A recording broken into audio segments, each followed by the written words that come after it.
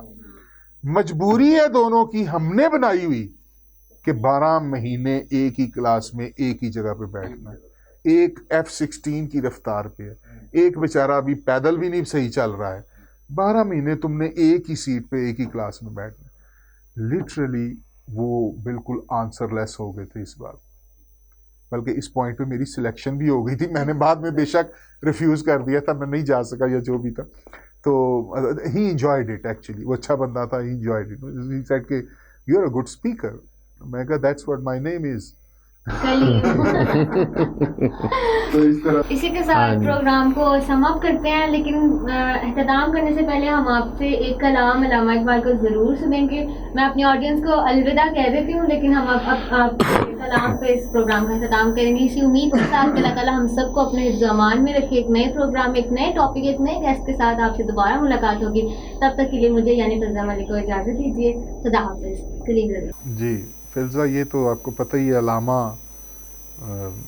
علامہ تو ہمارا عشق ہے، علامہ ہماری انسپریشن ہے، علامہ ہمارا کیا کہہ لیں، فخر ہے، غرور ہے، کہیں اگر جاتے ہیں تو ایک یہی ڈھال ہے جو ہمیں دنیا میں جو علم قدے ہیں ان میں ہمیں یہ سپورٹ کرتی ہے۔ علامہ کے اشعار، 2 اشعار میں پیش خدمت کرتا ہوں، وہ ہے دیکھے تو زمانے کو گر اپنی نظر سے، دیکھے تو جو زمانے کو گر اپنی نظر سے، افلاک منور ہوں تیرے نور سحر سے، پیش خدمت ہے۔ اگین یہ راگ کے اگر ذکر کروں گا تو یہ صبح کا راگ ہے، بھیرو اس کو کہتے ہیں، اور اسی میں میں نے یہ کمپوز کی ہے، بڑا خوبصورت ہے۔